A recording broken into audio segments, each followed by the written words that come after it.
Imagine ruling one of the richest nations on earth, living in royal palaces, surrounded by wealth, power, and global admiration.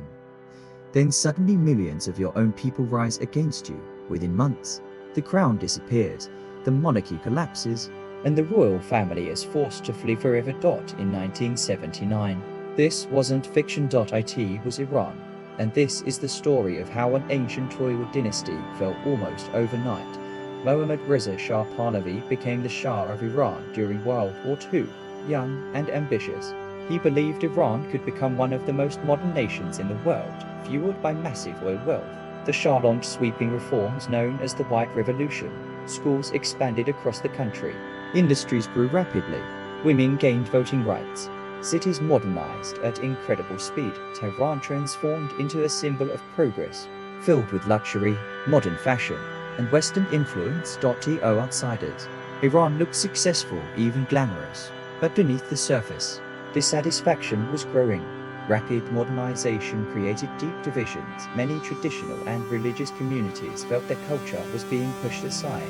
Political opposition was tightly controlled, and critics feared the Shah's secret police, known as RVK. At the same time, economic inequality widened. While the royal court lived in extraordinary luxury, many citizens struggled with rising costs of living. To supporters, the Shah was a visionary leader. To critics, he was becoming an authoritarian ruler disconnected from his people.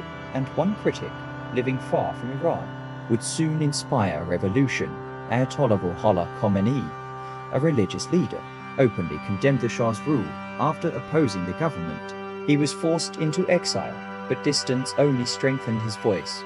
His speeches were secretly recorded and smuggled into Iran on cassette tapes, spreading rapidly among students, workers, and religious communities. Different groups with different grievances began uniting under one message: the monarchy must end. By 1978, protests erupted across the country.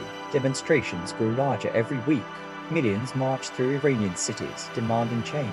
Strikes shut down businesses and oil production, weakening the economy. When government forces fired on protesters, public anger exploded instead of fading.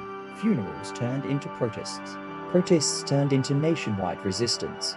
The Shah's control was slipping away for the first time.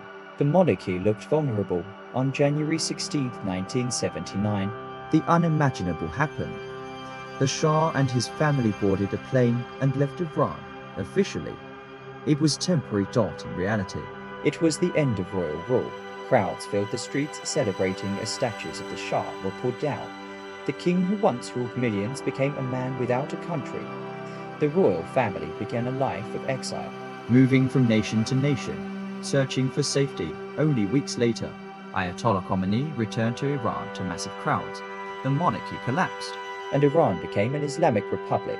After more than 2,500 years of Persian kings and emperors, royal rule came to an end. A single revolution reshaped a nation and changed global politics forever. The palaces still stand in Iran today, but the crowns are gone because history has shown again and again: no throne lasts forever when a nation decides it wants change.